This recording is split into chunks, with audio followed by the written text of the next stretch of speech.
Hey everybody, welcome to the Muscle Intelligence Podcast. Hopefully this new audio recording device is working out for you. I'm actually sitting outside here in Mexico, Playa del Carmen, Mexico, and I grabbed a new microphone. So hopefully it's not so bad. And if you guys hear some birds chirping or some construction in the background, it's because, as I said, I'm outside. I thought I'd start today with a story. And it's a story about me, and the relevance to you is significant. And so yesterday, I went for a massage. First time, maybe the second time in 5 or 6 years since I retired as a professional bodybuilder. And when I was a professional bodybuilder, I was very much, let's say, self-centered. I was a big priority. My body was my life. My body was my livelihood. So obviously I made huge sacrifices and huge investments into my body.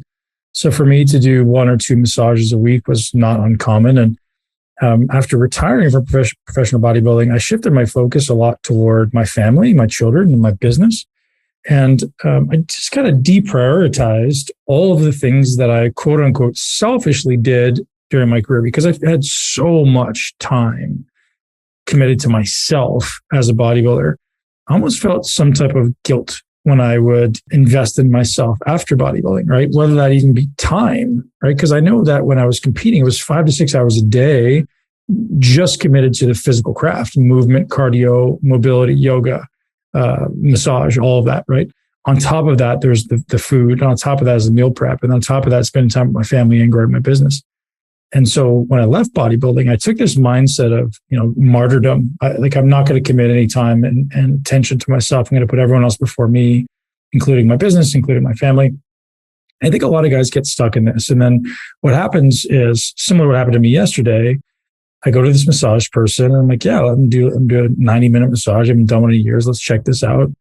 And it felt like this lady was touching someone else's body. I've always known my body to feel a very particular way. I had very healthy tissue. I'm a very healthy guy. I take good care of myself. I hydrate well. I move well. I stretch well. I breathe well. I check all the boxes, right?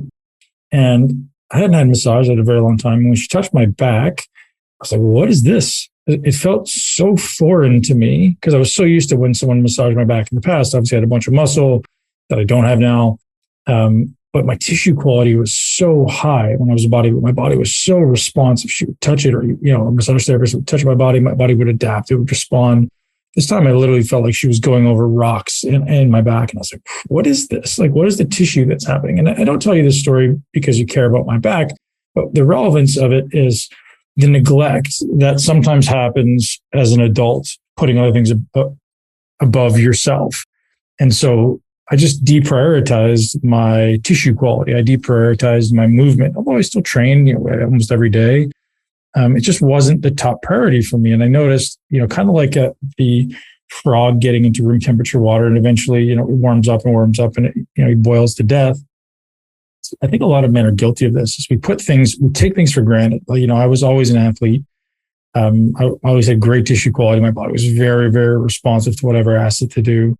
And I just assumed it was always going to be like that, right? I think a lot of pro athletes experience this too, where we just can always eat whatever we want and we never have to worry about it. And then all of a sudden the pro athletes or the pro sports stops and all of a sudden, gosh, start getting fat. And I think a lot of men experience this, and which is a lot of men walk around over fat, is because we are so used to just doing whatever we want. It's like, I don't have to worry about that. I can eat what I want, drink what I want. I'm good. And that catches up. And so I would like to use my learning opportunity as an opportunity to share with you guys just an awareness around making your body a top priority. And I think a lot of guys get stuck in putting everyone else before them, and they can relate to that, and especially your family. And listen, there's nothing inherently wrong with prioritizing your family, but there is something inherently wrong with deprioritizing yourself. And I think a lot of guys have this badge of honor, like, I'm going to do everything for everyone else first. And maybe women do too. I don't know. I can't speak for women. But there's definitely something to be said for, you need to show up for yourself first, because you're no good when you're unhealthy. You're no good when you can't move. You can't play with your kids. You can't run. You can't jump. You can't have the energy for two. We call this, a hero has the energy for more than just himself or herself, right? A hero has the energy for two and more. And so how do you become a hero to your kids? How do you become a hero to your partner? How do you become a hero to yourself? Well, it's first by making sure you take care of yourself. It's like, put your own mask on first, right? So gents, ladies, stop neglecting yourself. Start scheduling high priority time for you. And I'll talk today in this podcast about what those high priority leverages items are when it comes to longevity. So today's podcast is specifically around longevity for men. And I know longevity for men has kind of a double-edged sword. A lot of guys think, I don't want to worry about longevity. I just want to be strong. I want to do this when I'm here. But guys, one of the problems in society right now is that young men and young girls don't have leadership, right? The absence of a masculine role model in way too many families. I think this is a big concern or a big reason why our society seems to be struggling in many ways, as far as the younger generations, with the absence of direction, with the absence of leadership, the absence of a good role model. And so the success of our future generations depends on men who commit to themselves and stick around for a long time, right? I want to be here to teach my son and my daughter. I want to be here to teach their children. I want to be here to lead, hopefully, my grandkids and teach them the wisdom that I've worked tirelessly to accumulate in my 41 years and hopefully 81 years and maybe even more. And guys, there's no glory in working hard and dying young, right? There's no glory. There's glory in working really hard and taking care of your stuff, taking care of your body, taking care of your mind, taking care of your heart, your emotions, and checking all the boxes. Today's podcast is brought to you by our friends over at Heroic.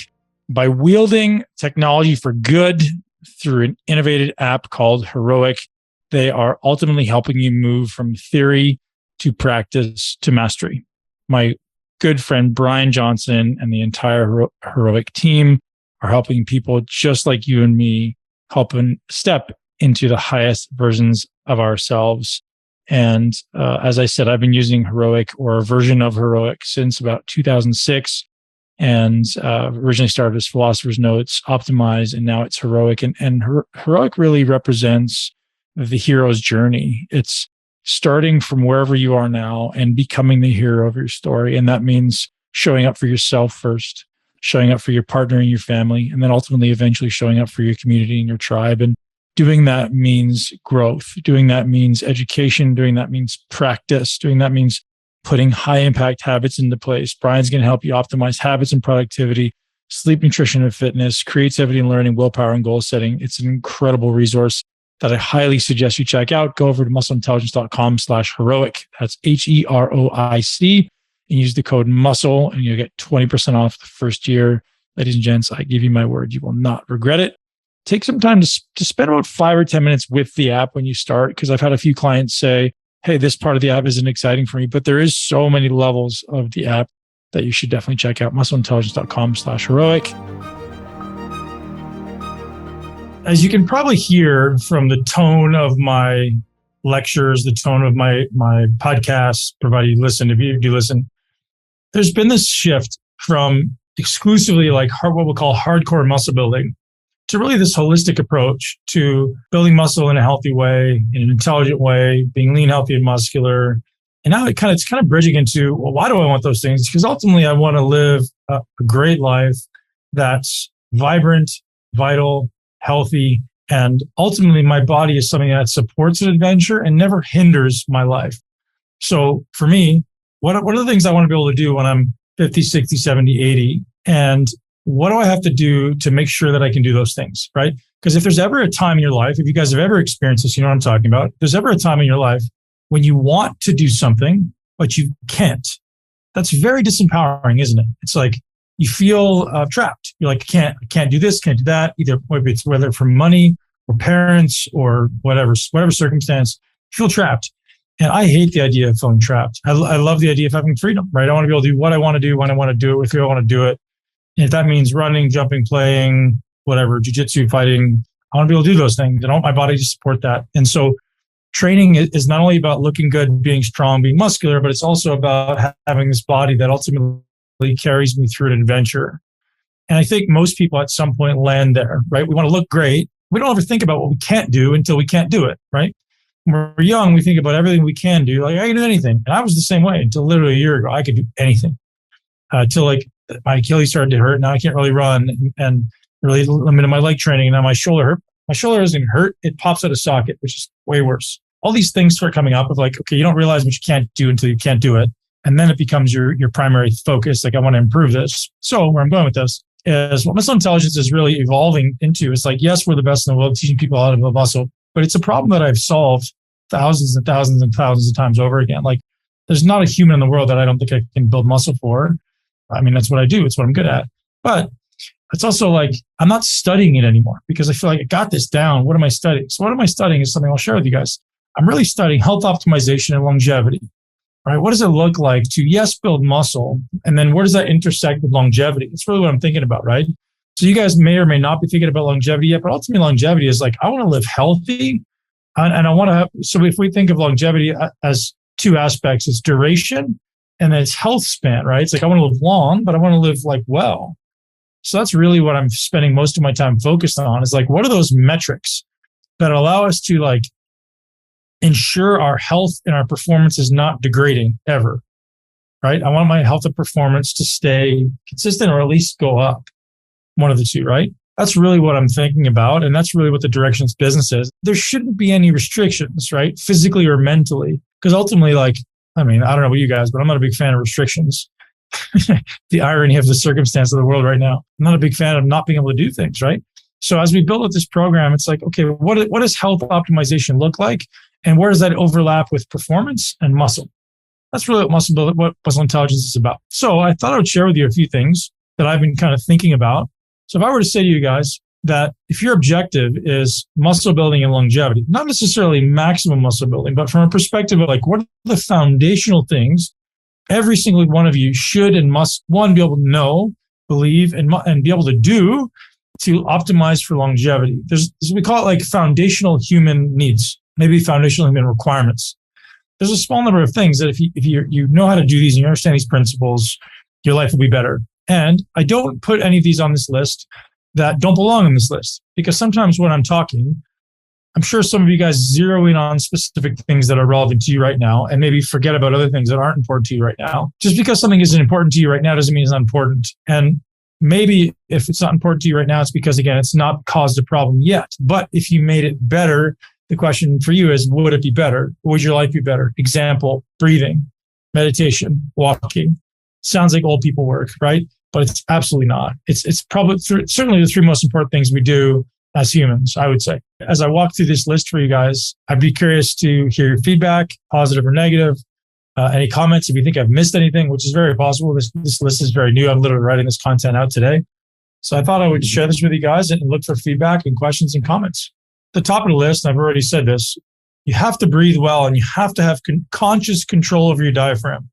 If you're taking notes, write that down. Conscious control of your diaphragm, not just the ability to breathe. It's like, I need to be able to control what my diaphragm does to its extremes. So it's to its full inhalation, to its full exhalation. And I guarantee 98% of people cannot do that. Full inhalation, full exhalation. So full exhalation means that the diaphragm is literally up underneath the rib cage, right? So what you don't see me doing is this, up underneath the rib cage. Diaphragm comes up on exhalation, goes down on inhalation, right? So if I inhale, it's like a balloon. Do you have the full ability to use your diaphragm? And I would say 98 to 98% of people on this call can't. And here's why that's a problem. Your diaphragm is influencing not only aerobic function and carbon dioxide tolerance, which is huge to mental and physical performance, but it's also massively implicated in biomechanics. So how you move. And if breathing is the most functional thing we do as humans, the single most functional thing we do as humans, if your breathing is dysfunctional, every single thing you do after on top of that is dysfunctional. Therefore, if you're limited in your ability to breathe, you're limiting your top end performance. You're limiting your ability to squat, deadlift, run, jump, play, all of it. So if you don't have amazing stability and control through your trunk and spine, you're not going to perform well. You're not going to perform at your peak, we'll say, right? So you're leaving room on the, I don't know, you're leaving something on the table, we'll say. So I would say prioritize the ability to consciously control your diaphragm. So the diaphragm is a muscle, and this literally requires resistance, right? And resistance can happen with time, as you guys know, or it can happen with obviously load. So think that through. Time, maybe range of motion is the second one, which is usually distance, but time and nature is a big one. And I think as humans, we've got away from just like being connected to Mother Nature. And it sounds woo or, whatever, like I'm a hippie, but there's enormous benefits to putting your feet in the ground, putting your feet in the water, connecting with the nature in some way, literally physically connecting with nature, or receiving the sun or the fresh air. You're constantly breathing in indoor environments. If you're constantly exposed to indoor light, your health will not be optimized. Your body's ability to produce energy will not be optimized. So if you guys break down every single thing you do to the one single most important factor, there's only one. The single most important factor that no one could ever refute is energy production in everything you do. The ability for your nervous system to function, the ability for your brain to function, the ability for your muscles to contract, all of it, right? Produce hormones, all of it comes down to energy production and the rate of energy production per unit time. So if we know that the earth and the sun and the light massively implicate in how your body produces energy per unit time, maybe you'll think about making it a priority, right? So has anyone ever felt the absence of energy? Has anyone ever felt the absence of focus, or maybe the request for more energy, right? So if we all had an abundance of energy and maybe energy to spare, nothing in life would be challenging, would it?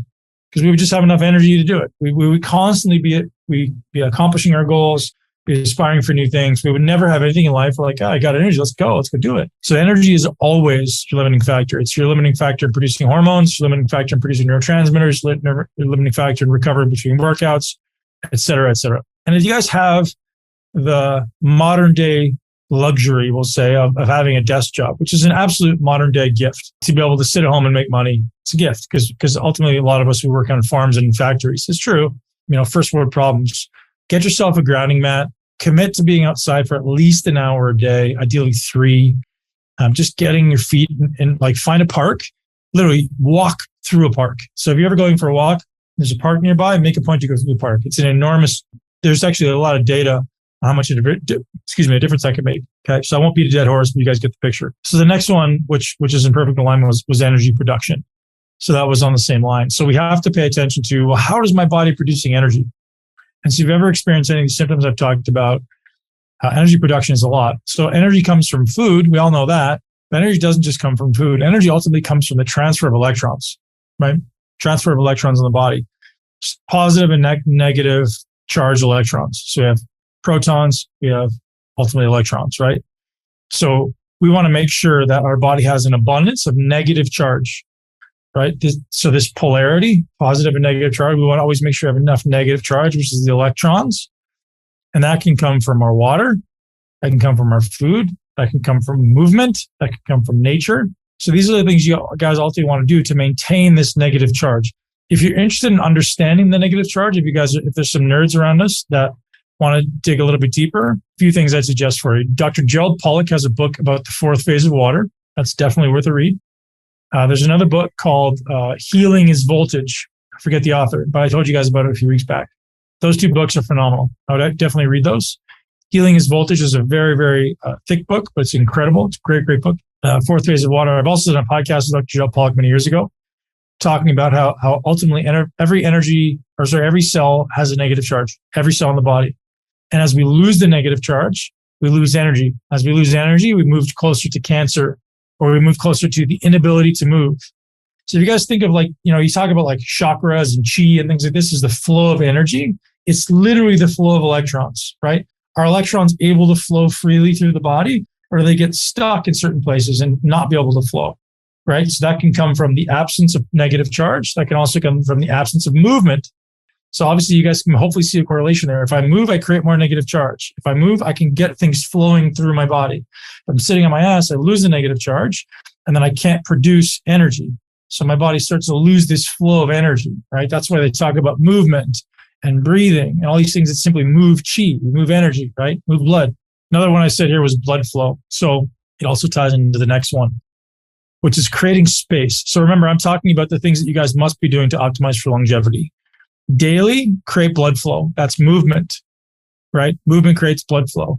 Changes in temperature create blood flow. Yeah. Warm, cold creates blood flow. What else creates blood flow? Sex creates blood flow, right? Getting excited about things creates blood flow. Find things to create blood flow.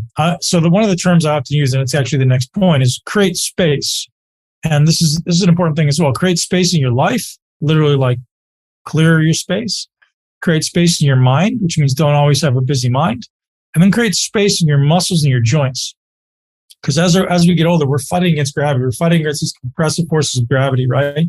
The joints are getting tighter, the muscles are getting tighter. We're developing more collagenous fibrotic tissue. Body doesn't move as well. Create more space in your muscles, create more space in your joints. So you guys know I'm the movement guy, right? So move well is the next one. So it's not just move, right? Here's my 3-step progression to like optimize movement. First step is just do it, right? Doesn't matter what it looks like, you got to do. Then you got to do with intentionality, right? And we could say do well. So do well with intentionality, which means I'm going to think about what I'm doing. I'm going to do it on purpose. Do well on purpose, which means first, I'm just going to go for a walk. Second, I'm going to start walking well. I'm going to start thinking about how am I doing this? Can I do it better? Can I be more present in the way that I walk? That's intentionality. And the third one is work hard, right? Do well. And then you put them all together, right? So it's do well with intentionality, and then do well with intentionality and work hard. And it has to be in that order. Because if you put the work hard part in the beginning, you're going to hurt yourself. You're going to limit yourself, right? So if you don't lay the foundation, think of the pyramid, right? If you don't lay the foundation of the pyramid strong, the top of the pyramid will always suffer. So always lay a strong foundation of moving well. So what does move well look like? Here's what I would suggest you guys do. Take every joint in your body through its entire excursion every day. Your shoulder, your hip, your ankle, your knee, your foot, your hand, right? Your spine, all of it. And try to spend time at the ends of the range. Meaning, if I can twist to my left and I can go this far, I'm going to hang out there. Maybe I do a breath. I'm going further every time, right? And I can spend time at the ends of those range. So I'm teaching my body that it's comfortable and safe to go there. Because if you don't use it, you lose it. So move well, right? Move well. And that's like, why do I want to move well? Why is that so important? Just as I said earlier, the walls are closing in around you every day, unless you're doing it on purpose to push them away, right? What does that mean? Literally, like proverbially, the walls are closing in around you. Shit's getting tighter. Your ability to breathe gets tighter. If you don't use it, you lose it. Your ability to, the range of motion is getting smaller. Ability to think gets smaller because we're getting boxed into our fear. You guys have to do your best to push fear and restriction away. So this is another one that's an extension of what I just said. Create the capacity to work hard. Now, you guys may have heard me say something along the lines of, you're not fit enough to transform. Has anyone heard me say that? Most people I meet aren't fit enough to transform. And that sounds really interesting. But the reality is, if you can't do something hard, you can't transform, right? It just simply won't happen. It's going to be a very, very uphill battle. So what you should be doing is first, aim to do one single thing hard. I don't care what it is. A bicycle is a really good idea because it's repetitive. It's non-impact. Learn to work really, really hard on one thing and then slowly start to add to that. Maybe instead of a bicycle, then I go to a step mill, and then I go to an elliptical, and then I go to a rower, and then I go to a squat, and then I go to a run, but I'm sort of, the more things I can do well and hard, the more effective I am at changing my body and living an adventure, right? But you got to start somewhere. So the benefit of working hard is massive as far as cardiovascular function, as far as recovery, as far as energy utilization and fat burning and all those things, right? You got to work hard. I don't care what it looks like. My suggestion is don't make it things that are going to hurt you, right? Don't make it running. Don't make it squatting yet for most of you guys, right? Eventually you can work hard at all those things. You're going to be in shape. You're going to be really, really good. But the less you do, or the less often you do them, the more those walls are going to close in around you, and that your ability to work hard is going to become less and less and less. So find something that you can work hard at and do it often. Staying on the path of longevity, I thought it would be neglectful if I didn't talk about nutrition for longevity, because there's a lot of conflicting information around protein and longevity, right? Some people think that, protein is going to kill you. You need protein to build muscle. And the answer is both, right? The unfortunate answer is it's never clear. It's never black and white. The answer is always nuanced. The more I study protein synthesis and mTOR and MEMPK, which are the signaling pathways for people who don't know, and hormone optimization and cellular optimization, the more you realize that there's no right answer, right? The answer has to be somewhere in like what works best for you right now based on your goals and your circumstance. So I'll give you a few. When I teach nutrition, I like to teach principles, right? So what's a nutrition principle? Well, when it comes to protein specifically, if your objective is building and retaining muscle, you're going to have to eat protein. you're probably going to have to eat somewhere between 0.8 to 1 gram per pound consistently. But if you do that every day, it seems like you may be accelerating aging.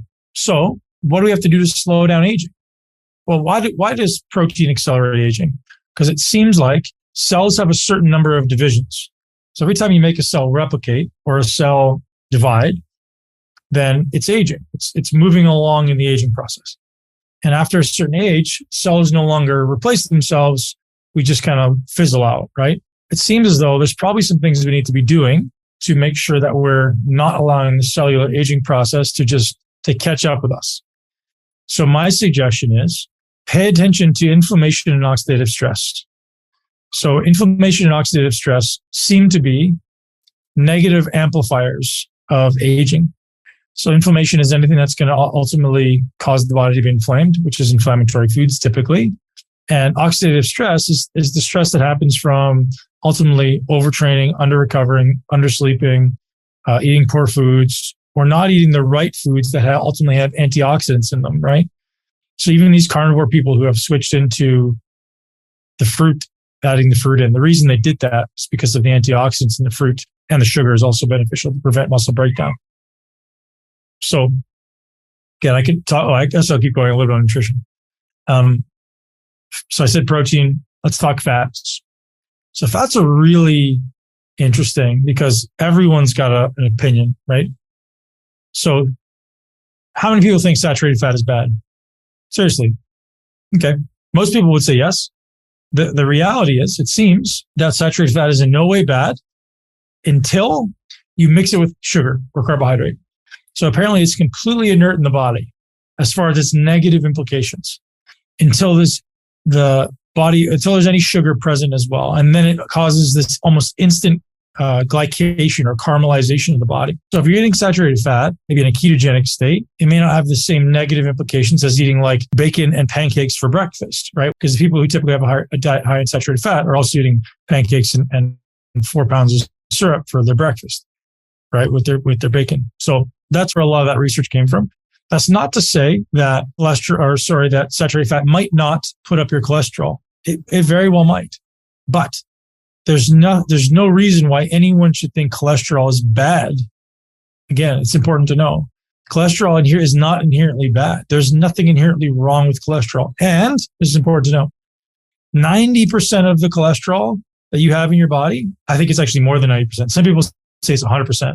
It is produced in your body. Some people say it's somewhere between 0 and 10% of the cholesterol you eat actually gets used by the body or turns into cholesterol in the body.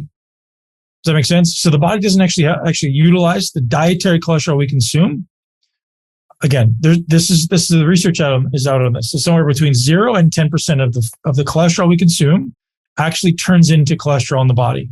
I don't know. I'm not a biochemist, but this is just me reading the research. Somewhere between 0 and 10% of the let's say it differently, of the cholesterol you have in your body currently, somewhere between 0 and 10% comes from food. Everything else is produced in your body. And the production of cholesterol is 100% genetic. So the one rule that I would say everyone agrees on when it comes to fats is polyunsaturated fats are terrible for you. Eliminate polyunsaturated fats, PUFAs, completely. Most of your fats should be coming from monounsaturated fats. Some of it can be coming from omega-3s, which there's still some subjective evidence there saying omega-3s might not be great for you, and saturated fats. And so the research on omega-3s is interesting because there's this whole industry around omega-3s, isn't there? Like omega-3s are ubiquitously healthy, but some scientists pushing back saying it's marketing, saying that omega-3s are actually, you guys probably have heard this stuff, are like so fast to oxidize that if it's not cold water fish, no, it has to be cold. Yeah. If it's like not eaten almost like fresh right out of the water, it's oxidized. Therefore, it's causing stress in the body. So it's interesting. So I guess the one ubiquitous thing, as I said, is eliminate polyunsaturated fat, which is basically omega-6, which is all these seed oils, vegetable oils, canola, grapeseed, safflower, sunflower, soy, corn, all these basic shit oils they use in restaurants. Carbohydrates, I'm not anti-carbohydrate. I don't think I ever have been. The way carbohydrates need to be used is as a tool, right? So when it comes to longevity, I'm trying to teach you guys principles to think through. Yeah, what is accurate? And I would say carbohydrates are a demand-only circumstance.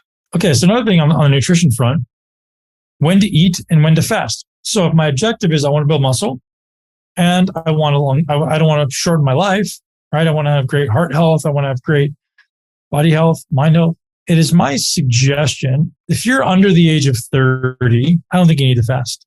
I think your body's always in an anabolic state. You're good. Once you pass 30, 35, 40, I think fasting is certainly the single greatest cellular reset that exists. There's nothing better that we can do to reset the body, right? So if you're sick, if you're depleted, if you're injured, if you're inflamed, the single greatest cellular reset we have, sleep would be second, is fasting. Now, are you going to lose muscle? The answer is maybe. And here's why. If you're really effective at burning fat for fuel at rest, then you won't lose muscle. So you guys have heard me talk about this. In any one moment, every minute of the day, right now, you're burning some percentage of energy from fat and some percentage of energy from carb. The better you get at burning energy from fat while you're resting, the more likely you can just fast and not lose muscle, right? If you're a heavy carbohydrate burner, then when you run out of carbohydrate stores, your body starts burning starts burning muscle. So you have to make sure that you're fit enough to fast. Interesting. Fit enough to fast. Meaning my cortisol is managed, my insulin is managed, my aerobic fitness is optimized, my stress levels are in check, right? Sleep is good. If all those things are out of whack and you're fasting, you're going to lose muscle. Here's an important thing to know. Food, specifically carbohydrates, but all food, is the greatest lever we have against stress. That's why people stress eat. Because when you're stressed and you eat, it makes the stress go away. Because insulin and cortisol are inversely proportional.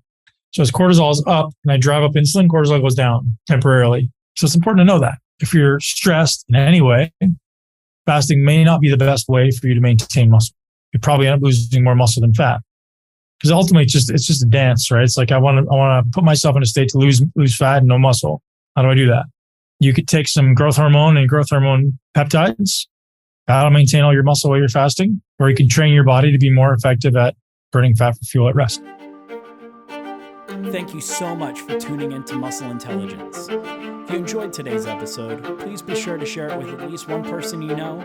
Make sure you're subscribed so you never miss an episode.